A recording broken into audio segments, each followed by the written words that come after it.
बिस्मिल्लाहिर्रहमानिर्रहीम, अस्सलाम वालेकुम। कैपिटल टॉक में खुशामदीद। पाकिस्तान के कैपिटल इस्लामाबाद में इस वक्त शंघाई कोऑपरेशन ऑर्गेनाइजेशन का जो इफ्तिताही इजलास है वो शुरू हो चुका है और इस इजलास में जो SCO के रुकन ममालिक हैं उनके आला सतही वफूद जो हैं वो शिरकत के लिए पहुँच चुके हैं और इसमें जो अहम तरीन एक शख्सियत है वो है इंडिया के वज़ीर ख़ारजा डॉक्टर जयशंकर। और ये इंडिया का कोई भी जो फॉरेन मिनिस्टर है वो तकरीबन 10-12 साल के बाद पाकिस्तान आ रहा है और इस लिहाज से ये जो SCO का इजलास है इसकी अहमियत में बहुत इजाफा हो गया है। लेकिन साथ ही साथ इसके कुछ और भी डायनामिक्स हैं कि आज जो हुकूमत है वो उसका फोकस तो सारा SCO के इजलास पे है, लेकिन साथ ही साथ ये भी फैसला कर लिया गया है कि इसी हफ्ते के आखिर में कौमी असम्बली और सेनेट का इजलास बुलाया जा रहा है और उसमें है कि जो 26वीं आईनी तरमीम है उसको मंजूर करने की कोशिश की जाएगी। और इसके अलावा आज कराची में पाकिस्तान के वकला की मुख्तलिफ तंजीमों का एक आल पाकिस्तान वकला कन्वेंशन हुआ है और उस कन्वेंशन में एक ऐलान किया गया है कि जो 26वीं आईनी तरमीम है इसकी भरपूर मुज़ाहमत की जाएगी। तो इस पर हम गुफ्तगू करेंगे। हमारे साथ मौजूद हैं जनाब डॉक्टर तारिक फजल चौधरी साहब, कौमी असम्बली में मुस्लिम लीग नून के चीफ विप हैं, शुएब शाहीन साहब पाकिस्तान तहरीक इंसाफ के सीनियर रहनुमा हैं और रियासत अली आज़ाद साहब जो Islamabad high court bar association के सदर हैं, जिन्होंने कि आज कराची में जो आल पाकिस्तान वकला कन्वेंशन है उसमें भी इन्होंने पार्टिसिपेशन की, इन्होंने ख़िताब भी किया। लेकिन सबसे पहले डॉक्टर तारिक फजल चौधरी साहब आपका शुक्रिया अदा करना है क्योंकि इस वक्त इस्लामाबाद में अक्सर रास्ते बंद हैं और आपने एक कारनामा किया कि आप बंद रास्तों में से एक नया रास्ता बना के हमारे तक पहुंच गए हैं आपका बहुत बहुत शुक्रिया। लेकिन मैंने आपसे पूछना ये था कि क्योंकि आप इस इस्लामाबाद शहर के इलेक्टेड MNA हैं तो ये रास्ते बंद होने से मोटरवे भी बंद है तो शहरियों को काफ़ी मुश्किलात का सामना है। बिस्मिल्लाहिर्रहमानिर्रहीम। मीर साहब, इसमें कोई शक नहीं है कि रास्ते वाकई इस्लामाबाद में काफ़ी जगह के ऊपर बंद हैं और उसकी मेन वजह यह है कि सिक्योरिटी इस वक्त पाकिस्तान का सबसे बड़ा कंसर्न है और जो शंघाई हमारी अभी समिट हो रही है कोऑपरेशन ऑर्गेनाइजेशन, अब ये एक ऐसा मैं समझता हूँ कि मौका है कि इस पे आप कोई 0% भी रिस्क नहीं ले सकते। तो हम अपने उन तमाम पाकिस्तानियों का कि जिन्हें रास्तों की बंदिश की वजह से मुश्किलात का शिकार हैं, हम उनसे माज़रत चाहते हैं। लेकिन चूँकि ये एक नेशनल इशू है और इसके ऊपर मेरा ख्याल है कि हर पाकिस्तानी जो है वो मुश्किलात बर्दाश्त करने के लिए तैयार है। हमारे लिए बहुत बड़े एजाज़ की बात है। आपने इस कॉन्फ्रेंस का जिक्र करके थोड़ा सा जो प्रोपोज्ड कॉन्स्टिट्यूशनल अमेंडमेंट है उसका भी जिक्र किया, लेकिन मेरी ये ख्वाहिश थी और है और रिक्वेस्ट है आपसे कि आज हमें इस दिन को सेलिब्रेट करना चाहिए। जैसा कि आपने ख़ुद कहा कि इंडियन जो फॉरेन मिनिस्टर हैं 12 साल बाद आ रहे हैं, चाइनीज़ जो हैं प्राइम मिनिस्टर वो यहाँ पे हैं, रशियन प्राइम मिनिस्टर यहाँ पे हैं, दीगर जो मेंबरान हैं इस समिट के उनके आला सतही वफूद यहाँ पे हैं। तो ये हमारे लिए जहाँ पे एक बहुत बड़े एजाज़ की बात है, वहाँ इंशाल्लाह पाकिस्तान के बेहतर मुस्तकबिल के लिए ये बहुत खुशाइंद है कि ख़ित्ते की जो इक़्तिसादी सूरत हाल है, सिक्योरिटी के इशूज़ हैं, उनके ऊपर बहस होगी। तो हम इस दिन को मैं समझता हूँ कि SCO का इजलास वाकई एक बहुत बड़ी डेवलपमेंट है। 27 साल के बाद इतना बड़ा इवेंट पाकिस्तान में हो रहा है। लेकिन साथ ही साथ आप ये भी देखें ना कि आज इमरान खान साहब की अडयाला जेल में मुलाकात होनी थी। हुकूमत ने कल रात को ऐलान किया था, तहरीक इंसाफ ने अपना एहतजाज मुअख्खर कर दिया था, वो मुलाकात नहीं हो सकी और कराची में जो वकला का कन्वेंशन भी हो गया। तो SCO के इजलास पर भी बात करते हैं। ज़रा रियासत अली आज़ाद साहब हमें बताइएगा कि जो आज कराची में जो वकला कन्वेंशन हुआ उसमें आपने भी तकरीर किया है, तो उसमें जो वकला ने ऐलान किया कि हम 26वीं आईनी तरमीम की मुज़ाहमत करेंगे, तो वकला ने ये मुज़ाहमत का ऐलान क्यों किया है? बिस्मिल्लाहिर्रहमानिर्रहीम। मीर साहब, बात यह है कि सबसे पहले तो मैं ये अर्ज कर दूं कि आज ये इतना successful all Pakistan lawyer convention Karachi bar association ने कंडक्ट किया, जिसके पिंडाल के अंदर जितनी कुर्सियां थी वो एक कुर्सी भी खाली नहीं थी। इवन के लोग जो साइडों पे कनाते लगी हुई थी वहां पे खड़े थे। तो एक भरपूर शो था कराची बार एसोसिएशन के अंदर। जहां तक आपने दूसरा सवाल किया मुज़ाहमत का, तो उसमें ये तमाम जो सदूर थे, मेंबर्स, बार काउंसिल्स थे, सेक्रेटरीज थे, वाइस चेयरमैन मौजूदा, साबका और सीनियर क़यादत वकला जो साबका तहरीक के अंदर भी मौजूद थे, जिसमें मुनीर मलिक, अली अहमद कुर्द और बहुत सारे दीगर रहनुमा, उन्होंने भी खिताब किया। उसमें सब ने यूनानिमसली एक तो इस प्रपोज्ड अमेंडमेंट को रिजेक्ट किया और उन्होंने ये भी होल्ड किया, हामिद खान साहब ने ये कहा कि ये जो अमेंडमेंट करने के लिए जा रहे हैं ये वकला की लाशों पे से गुजर के जाके तो करनी होगी। तो अगर ऐसा हो जाता है, अव्वल तो ये होगा नहीं, हम उसको अपोज कर रहे हैं, अगर हो जाता है तो फिर हम उसकी मुजामत भी करेंगे। और सबसे पहले मुनीर मलिक साहब ने ये डिमांड की थी कि ये जो मुसवदा है इसको पहले हमारे पहला एजेंडा जो है वो है कि इसको पब्लिक किया जाए ताकि लोगों को पता चले कि ये कौन सा है, और फिर जो आइन और कानून के अंदर ज़ाब्ता दिया गया उसके मुताबिक इसके ऊपर प्रोसीजर को फॉलो किया जाए और लेजिस्लेशन किया। मैं उसमें ऐड ऑन करते हुए रूल 2007 नेशनल असेंबली और रूल्स 2012 सेनेट जो है उसके मुताबिक जो लेजिस्लेशन का तरीकेकार दिया गया है उसके मुताबिक होनी चाहिए। उस प्रोसीजर को स्ट्रिक्टो सेंसो एंड ट्रू सेंस में उसको फॉलो करना चाहिए। अच्छा, शुएब शाहीन साहब, रियासत साहब ने जो बात की, अगर मुझे सिर्फ आप 30 सेकंड जी जी, मेरे भाई हैं, हमारे लिए तमाम पाकिस्तान की बार्स जो हैं वो इंतहाई काबिल एहतराम है।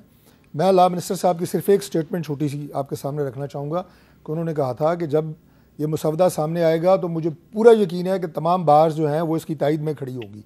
रियासत साहब ने जो बात की है कि मुसवदा सामने आए, अभी तो वो मुसवदा आपके पास आया नहीं है, तमाम बार्स इंशाल्लाह मुशावरत होगी और हमें पूरा यकीन है कि वो उसे सपोर्ट करेंगी, उसके कंटेंट और उसका मटेरियल देख के। अच्छा, शुएब शाहीन साहब ये बताएं कि जैसे कि डॉक्टर तारिक फजल चौधरी साहब कह रहे हैं कि शंघाई कोऑपरेशन ऑर्गेनाइजेशन का इजलास बड़ा अहम है पाकिस्तान में, हमें इस पे फोकस करना चाहिए, आप इनसे एग्री करते हैं या आपका ये ख्याल है कि वकला का कन्वेंशन भी बड़ा अहम है और जो आज इमरान खान साहब की डयाला जेल में मुलाकात नहीं हो सकी उस पर भी कमेंट करना ज़रूरी है?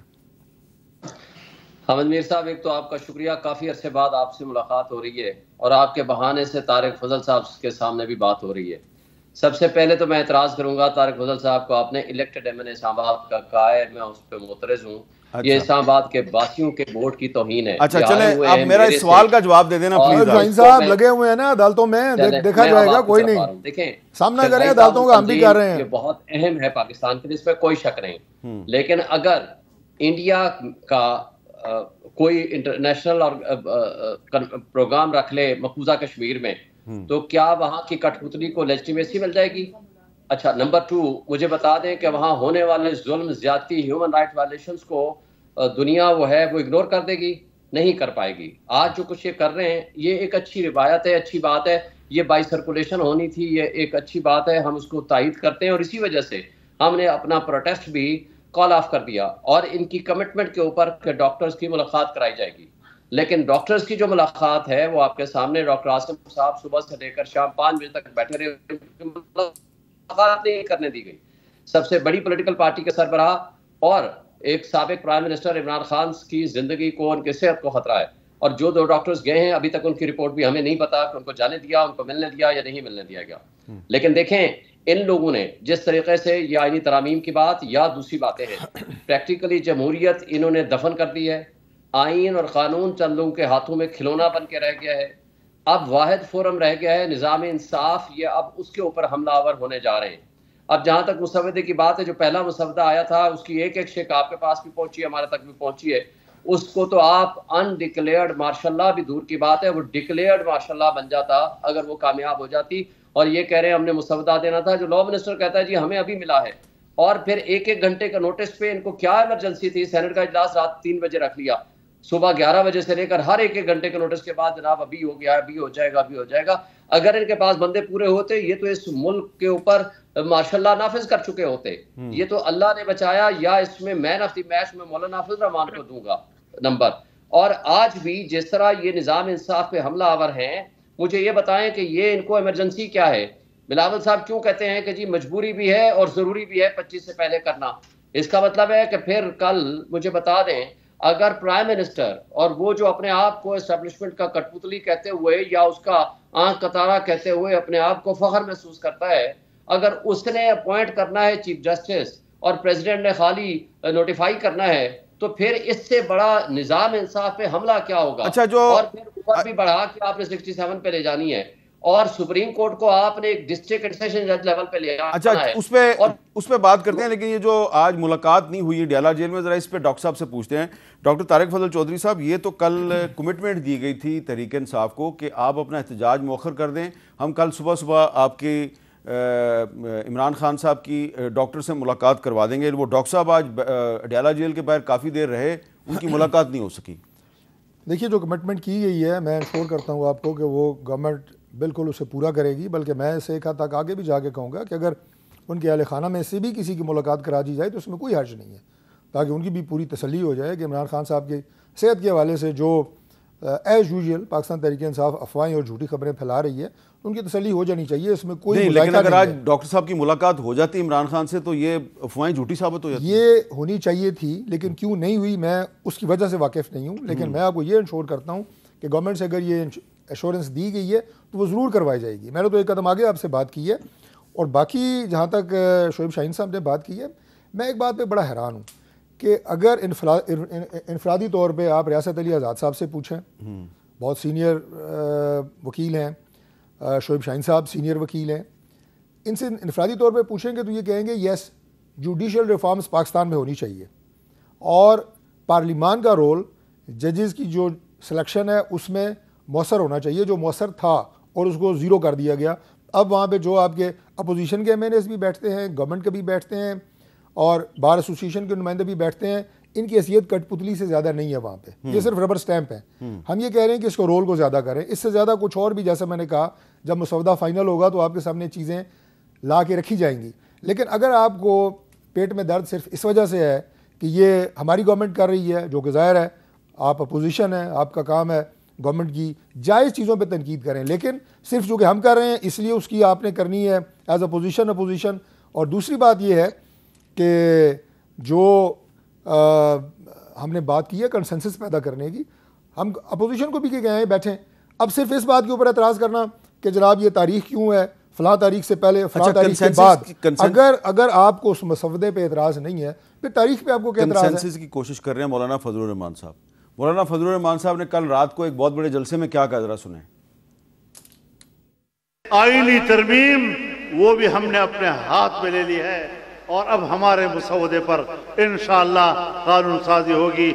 हमारे मसवदे के खिलाफ हम कोई कानून साजी और आइन साजी की इजाजत नहीं दे सकेंगे। अल्लाह को हाजिर नाजर जानकर अहद पैमान करें कि अगर मेरे आइन के साथ तुमने खिलवाड़ किया, मेरे इस्लाम के साथ तुमने खिलवाड़ किया, तो ये आवाम इस मैदान में नहीं बैठेगी, वो सड़कों पर निकलकर तुम्हें ऐवानों से घसीट कर बाहर लाए। साहब, मौलाना फजलुर रहमान साहब कह रहे हैं कि अगर आईनी तरमीम होगी तो हमारे मसवदे पे होगी, और उनका मसवदा ये कहता है कि आईनी अदालत नहीं बनेगी, आईनी बेंच बनेगा, यानी कि इसी सुप्रीम कोर्ट के जो जज हैं उन्हीं पर मुश्तमिल एक बेंच बन सकता है, आईनी अदालत नहीं बनेगी। तो इसका मतलब है हुकूमत को थोड़ा रिट्रीट करना पड़ेगा। देखिए मीर साहब, हमारा मसवदा या तुम्हारा मसवदा ये कोई मानी नहीं रखता। जब आप कोalition में होते हैं, इत्तेहादी जमातें आपके साथ हैं, फिर एक मुश्तरका मसवदा होता है।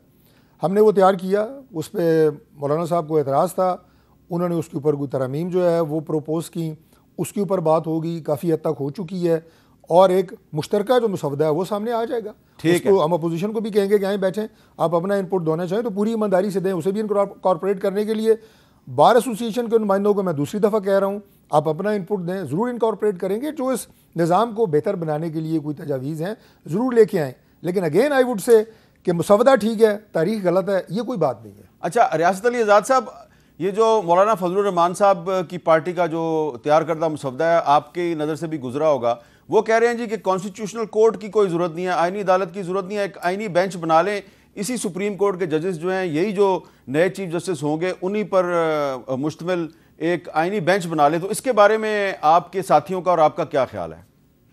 हमारी मीर साहब इसमें राय यही है कि जैसे शरीयत एपलेट बेंच है, यानी फेडरल शरीयत के किसी भी फैसले को जब सुप्रीम कोर्ट में चैलेंज किया जाता है तो वहां पे एक बेंच है जिसको शरीयत एपलेट बेंच कहते हैं, वो अपील सुनता है। इसी तरह अगर नीचे कोई भी कॉन्स्टिट्यूशनल कोर्ट आप बनाना चाहते हैं सूबों के अंदर भी, तो जहां पे 10 जजेस हाई कोर्ट के काम कर रहे हैं वहां पे 15 कर दे और 5 जजेस को वो कॉन्स्टिट्यूशन कॉन्स्टिट्यूशनल मैटर सुनने के लिए डेजिग्नेट कर दें। उन्हीं के फैसलों को जब सुप्रीम कोर्ट में लाया जाए तो वहां पे भी एक सुप्रीम कोर्ट के अंदर कॉन्स्टिट्यूशनल बेंच बना दिया जाए, डेजिग्नेटेड कर दिया जाए, उसके अंदर भी 5 जजेस की तादाद बढ़ा दी जाए जो सिर्फ कॉन्स्टिट्यूशनल मैटर्स देखेंगे। मीर साहब 187 टोटल जो है कॉन्स्टिट्यूशनल मैटर्स इस वक्त पाकिस्तान के अंदर है। पूरे पाकिस्तान की डिस्ट्रिक्ट कोर्ट्स के अंदर 25 से 30 लाख केसेस पेंडिंग है।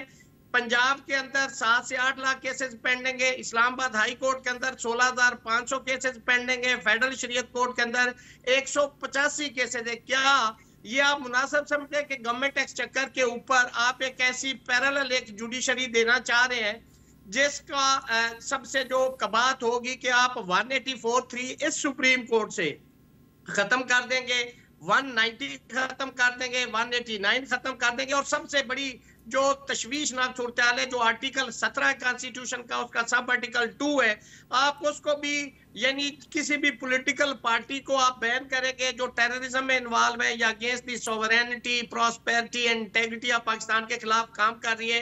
फेडरल गवर्नमेंट अगर उसको बैन करेगी तो उसका पहले रेफरेंस सुप्रीम कोर्ट में जाना था जो एग्जिस्टिंग है, अब उस कॉन्स्टिट्यूशनल कोर्ट में जाएगा। तो इसका मतलब है कि आप नहीं, मेरा सवाल आपसे ये है कि जो मौलाना फजलुर रहमान की जो प्रपोजल है उनका जो ड्राफ्ट है उस पर कोई आपको इतराज है या नहीं है? देखिए उन्होंने हमारे वाली बात की कि एक बेंच बना दिया जाए, अगर हुकूमत भी ये बनाए तो हम हुकूमत के साथ है, उस पे लेजिस्लेशन पे उनको सपोर्ट करेंगे। लेकिन अगर आप एक वो कोर्ट बना के इस सुप्रीम कोर्ट को आप बिल्कुल कोलैप्स और बिल्डोज करेंगे तो हम ऐसी किसी भी अमेंडमेंट को सपोर्ट नहीं करेंगे, उसको अपोज करेंगे। अच्छा, शुएब शाहीन साहब, आपका क्या ख्याल है कि जो मौलाना फजलुर रहमान साहब कह रहे हैं कि एक बेंच बना दें, को एक अलहदा से आईनी अदालत ना बनाएं, एक बेंच बना दें, रियासत अली आज़ाद साहब भी उसी को सपोर्ट करें, आपका इसके बारे में क्या ख्याल है?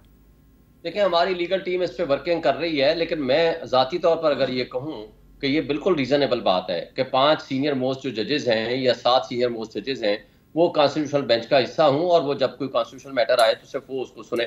बहुत अच्छी रीजनेबल ये प्रपोजल है और हम मेरा ख्याल है कि हमारी जो इस वक्त तक की राय है प्रोबेबली कि हम इसको सपोर्ट करेंगे और ये अच्छी बात है। सिवाय उनके एक 2-3 चीज़ें हैं जो उनके ऊपर भी हमारा एतराज़ है मौलाना साहब के मुसवदे के ऊपर, लेकिन जो ये इम्पॉर्टेंट बात है कि कॉन्स्टिट्यूशनल कोर्ट की जगह पे कॉन्स्टिट्यूशनल बेंच हो जाए, इस पर कोई भी एतराज़ नहीं करेगा। और इसी तरह इसका इफेक्ट हाई कोर्ट्स में भी होना चाहिए। हाई कोर्ट में भी जो सीनियर मोस्ट 3 जजेस हैं या 4 जजेस हैं या 5 जजेस हैं, वो इस तरह का कोई भी आईनी इशू आए वो उसको सुने, लेकिन इसके ऊपर कोई एतराज़ नहीं हो सकता। लेकिन बात यह है कि जो मुसवदा इन्होंने माजी में रिलीज किया खुद, और जो बिलावल साहब ने कहा जी पहले कच्चा आया जी पक्का आया, उनके अंदर जो कुछ है वो तो जो कुछ है वो आप उसकी एक शेक को अगर आप देखें, आप आर्टिकल 8 बदलने जा रहे थे, लोगों के फंडामेंटल राइट्स खत्म, आप आर्टिकल 199 बदल रहे थे कि किसी को भी उठाएं मारे नहीं, लेकिन वो तो आपने क्रेडिट दे दिया ना, मौलाना फजलुर रहमान को क्रेडिट दे दिया आपने कि उन्होंने वो रोक लिया। तो अब आपकी पार्टी की तरफ से कोई मुसवदा अभी तक सामने क्यों नहीं आया? कि मैंने कहा ना कि हमारी डिस्कशन जारी है, हम उस पर गौर व खौज कर रहे हैं। हमारी जब मौलाना साहब से मुलाकात होगी तो इंशाल्लाह ताला हम अपना प्रपोजल देंगे। लेकिन जहां तक इस बात का ताल्लुक है कि जो आईनी अदालत की बजाय आईनी बेंच होना, उस पर कोई दूसरी राय नहीं है। देखें, हमारा बेसिक तो 3 इख्तलाफ और भी हैं। पहली बात है कि ये इलेजिटिमेट असम्बली है, इनको अख्तियार नहीं है।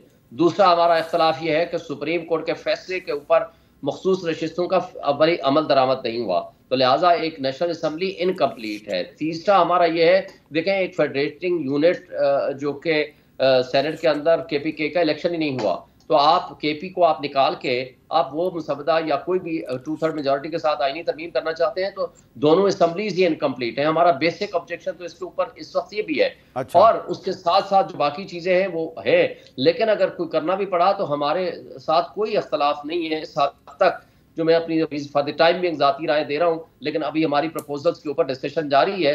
इसके ऊपर जो कॉन्स्टिट्यूशनल बेंच की बात है वो मेरा ख्याल है कोई रीजनेबल आदमी उसको ऑब्जेक्ट नहीं करेगा। लेकिन ऐसी कोई कोर्ट बना दें कि जिसमें आसिफ अली जरदारी और शहबाज शरीफ साहब मिलके एक अपनी कैंगरू कोर्ट्स बना लें और अपने फैसले वहाँ ले जाएं और अपनी मर्जी के फैसले ले लें और लोगों के बुनियादी इंसानी हुकूक मुअत्तल कर दें, हाई कोर्ट के जजेस को सजा के तौर पर ट्रांसफर कर दें, उनको चीफ जस्टिस ना बनने दें, सीनियर मोस्ट 3 या 5 जजेस में से अपनी मर्जी का इंतखाब करें, सीनियरिटी प्रिंसिपल को रोक डालें। और ये जो चीज़ें हैं ये हम किसी सूरत काबिल कबूल नहीं है। और स्पेशली ये 76 साल बाद हमने एक इंडिपेंडेंट इंस्टीट्यूशन सुप्रीम कोर्ट को बनाया है, उसको उठा करके हम उसके ऊपर एक और अदालत अपनी कैंगरू कोर्ट्स बिठा रहे हैं, जिसका सिवाय नुकसान के और कुछ भी नहीं हो सकता, क्योंकि लोगों की एक आस और उम्मीद अगर बाकी है वो सिर्फ निज़ाम इंसाफ से है। अगर हमने वो भी रास्ता बंद कर दिया, जो कि वो भी जिस तरह कह रहे हैं कि रिफॉर्म्स की जरूरत है, जरूर रिफॉर्म्स की जरूरत है, लेकिन रिफॉर्म्स करें ना, फसाद तो ना करें। इस्लाह के नाम से आप तो फसाद पैदा कर रहे हैं। आप ऐसी कोटे ला रहे हैं कि जो इंसाफ के निजाम का जो इस वक्त चलता हुआ सिस्टम है, आप उसको भी बंद करने जा रहे हैं। ये कहा जाता है कि जी अदालतों में केसेस ज्यादा हैं, तो भाई 22.5 लाख केसेस एक उनको तो आप पूछ शुएब साहब अगर आप इजाजत दें, मैं एक छोटी सी ब्रेक ले लेता हूं जी, ब्रेक के बाद दोबारा मिलते हैं।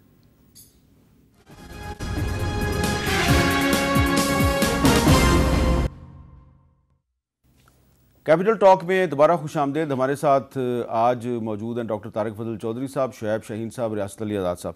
डॉक्टर साहब, ये नंबर गेम बड़ी इंपॉर्टेंट है, तो नंबर गेम आपकी पूरी है, क्योंकि आप चीफ व्हिप हैं, तो आपके तो टिप्स पे होता है सब कुछ, तो आपके नंबर पूरे हो चुके हैं?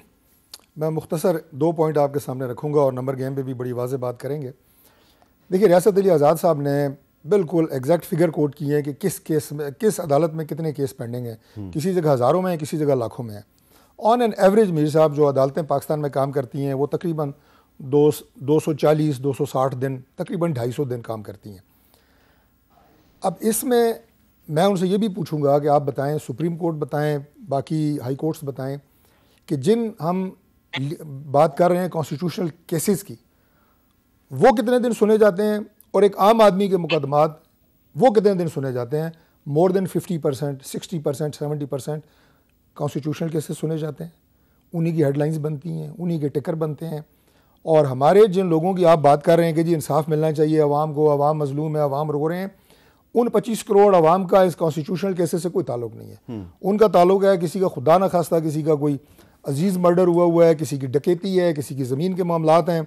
लेकिन शुएब शाहीन साहब क्यों चाहेंगे कि ऐसे केसेस का फैसला जो है वो महीनों में हो? इन्हें तो चाहिए कि सालों में हो, 18-18 साल केस चलें। जाहिर है तो केस जल्दी तो नहीं ख़त्म होना देना। सारे वकील एक जैसे नहीं होते। नहीं, मैं तो भाई है मेरा, इसलिए मैं कह रहा हूँ। अच्छा, दोस्ती है इसलिए मैं कह रहा हूँ, मजाक कर रहा हूँ। अच्छा, वेल एनीवेज, वकील भी ये चाहते हैं कि ये निज़ाम इंसाफ के अंदर तमाम बारें अपना हिस्सा डालें।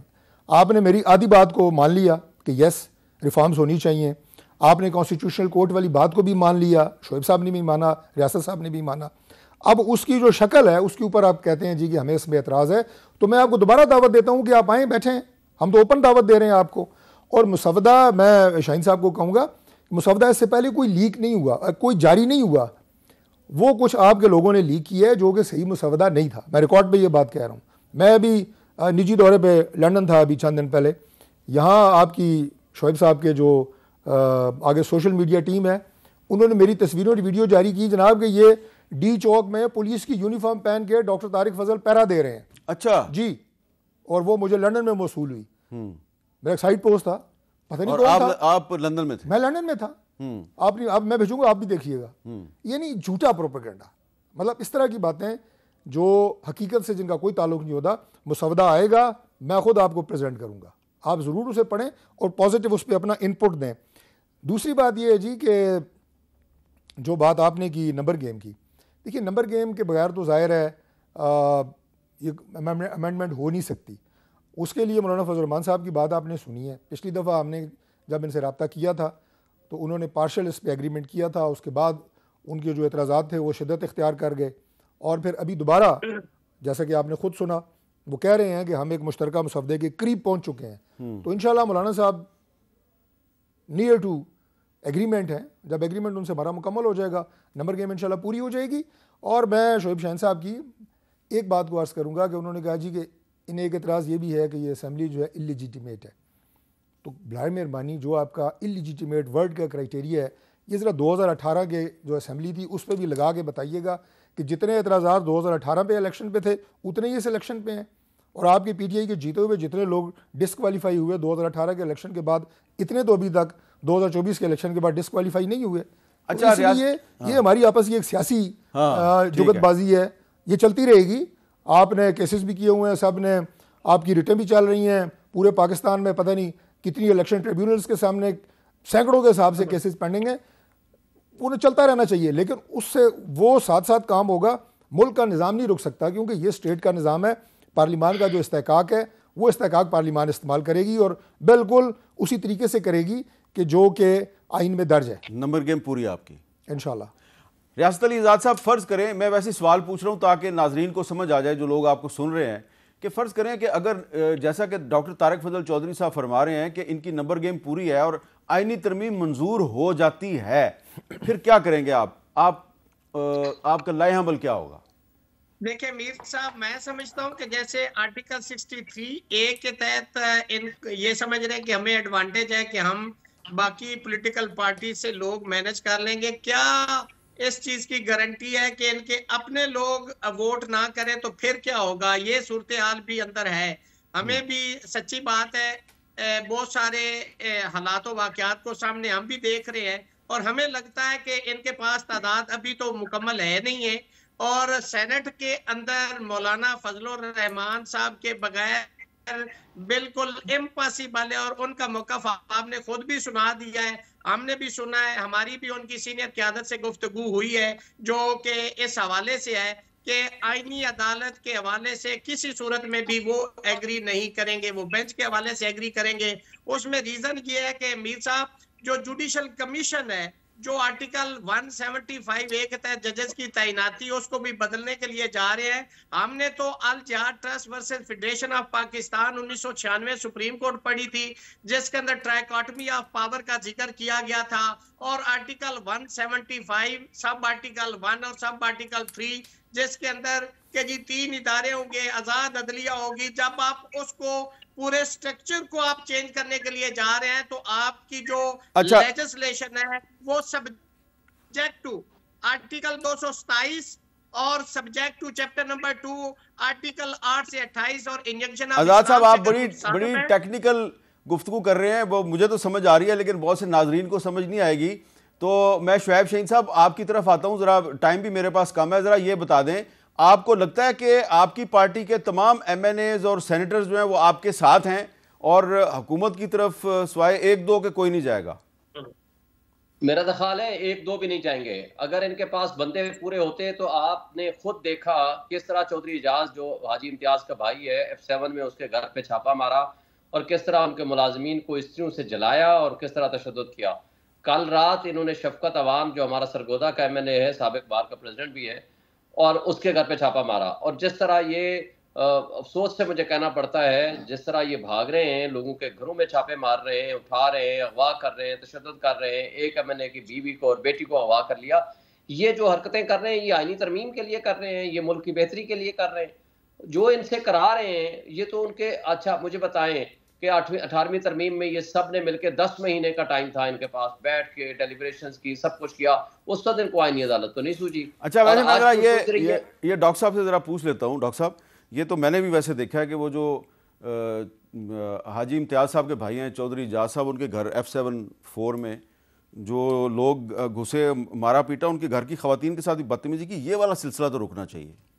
नहीं, मैं तो कभी भी इसकी सपोर्ट नहीं करता कि किसी के घर में भी आप बिला जवाज़ और बगैर किसी वजह के और बगैर किसी वारंट के, बगैर किसी रीज़न के, और अगर आपको चाहिए भी कोई बंदा तो चादर और चारदीवारी का जो तहफ़्फ़ुज़ है वो बहुत ज़रूरी है।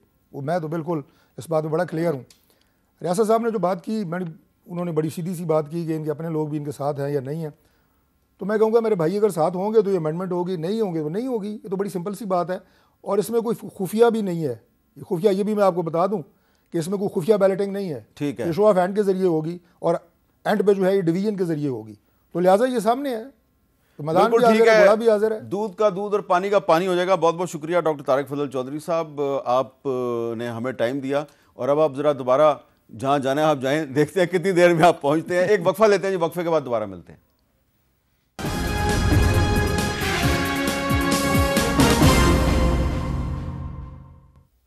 कैपिटल टॉक में दोबारा खुशामदीद। और अब हम बात करेंगे पाकिस्तान तहरीक इंसाफ के बानी चेयरमैन इमरान खान साहब की बहन हैं नौरीन नियाज़ी साहिबा, उनसे बात करेंगे क्योंकि आज इमरान खान साहब की अडयाला जेल में मुलाकात होनी थी। हुकूमत ने वादा किया था कि आज जो तहरीक इंसाफ की तरफ से जो डॉक्टर होगा वो इमरान खान साहब से मुलाकात करेगा, लेकिन आज मुलाकात नहीं हो सकी।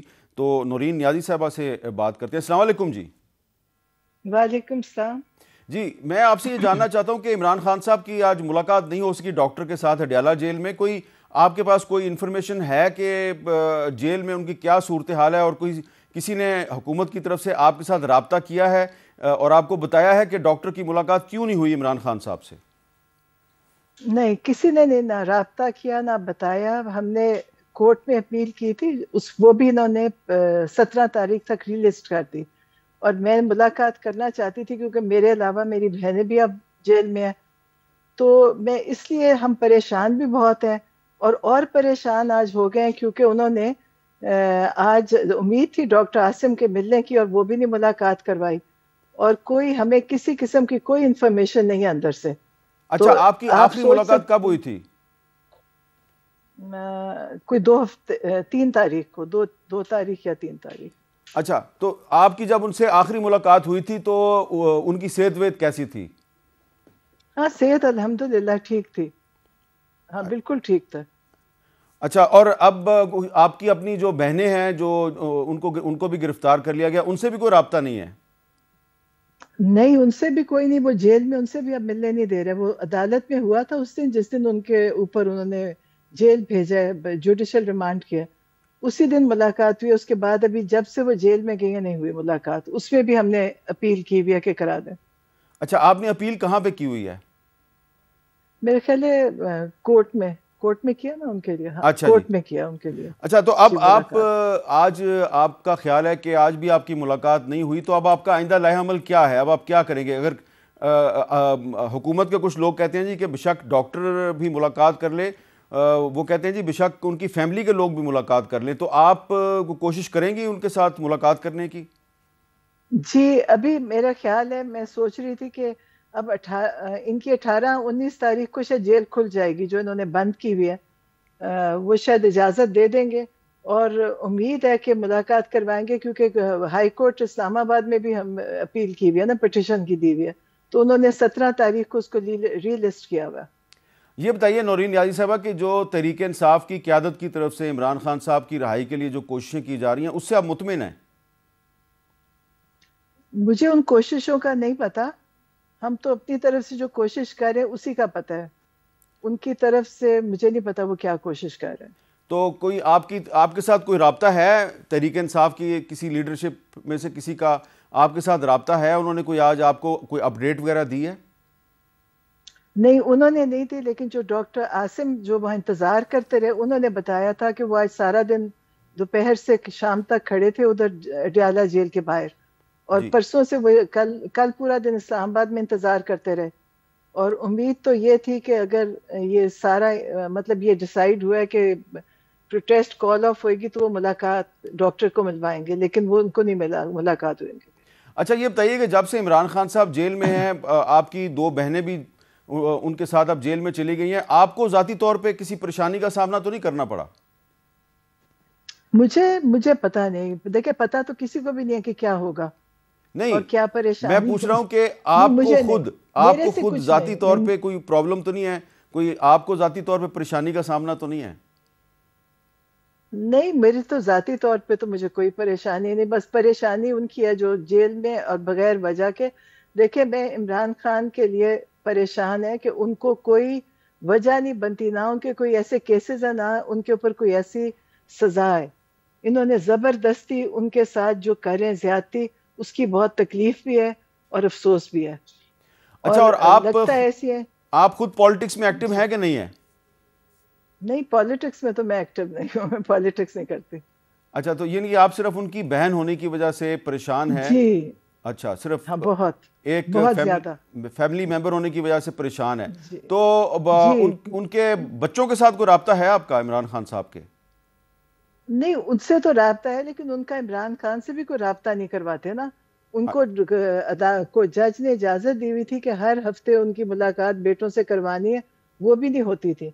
कभी महीने में 1 दफा करवाते थे। मतलब इन्होंने जो, आप देखें, आप सबको इस चीज पे जरूर बताना चाहिए कि बतौर एक साबिक वजीर आजम उनके पास बहुत सारे आईनी हकूक थे, लेकिन उनके साथ कोई चीज भी नहीं की। उनको तो जो जिस तरीके से ये इन्होंने रखा हुआ है, वो उनकी हिम्मत है और उनकी ताकत है, अल्लाह ने उनको इतनी दी हुई है कि वो सब सब्र से वो गुजार रहे हैं। वरना इन्होंने कोई भी उनका जो उनके जो उनको आईनी हकूक हासिल है आइन की तरफ से वो भी नहीं उनको देते, और उसके अलावा उनके पास जबरदस्ती उनके साथ जो ज्यादतियां हो रही हैं ये तो सब देख रहे हैं। मैं ऐसे महसूस करती हूँ जैसे जेल के अंदर कोई मार्शल लॉ लगा हुआ। बहुत बहुत शुक्रिया। नौरीन न्याजी साहबा हमसे बात करी थी। उनका सियासत से कोई ताल्लुक़ नहीं है, वो सिर्फ इमरान खान की बहन है, इस वजह से वो परेशान है। हुकूमत ने कल रात को वादा किया था कि अगर इमरान खान साहब जो हैं उनकी हम मुलाकात करवा दें तो तहरीक इंसाफ जो है वो अपना जो एहतजाज है उसको ख़त्म कर देगी। और आज जो शौकत खानम हॉस्पिटल के एक डॉक्टर हैं, डॉक्टर आसिम साहब, वो अडयाला जे रावलपिंडी के बाहर काफ़ी देर तक मौजूद रहे, लेकिन उनकी इमरान खान साहब से मुलाकात नहीं हुई। हम उम्मीद करते हैं, हमें अच्छे की उम्मीद रखनी चाहिए। उम्मीद है कि शायद कल ये मुलाकात हो जाएगी। अगर ये मुलाकात नहीं होती तो फिर इसके नतीजे में पाकिस्तान में पहले ही काफ़ी सियासी कशीदगी है, इस कशीदगी में मज़ीद इजाफ़ा होगा और पाकिस्तान को इस वक्त कशीदगी की नहीं बल्कि पाकिस्तान को रवादारी और बर्दाश्त की ज़रूरत है। इजाज़त दीजिए, अल्लाह हाफ़िज़।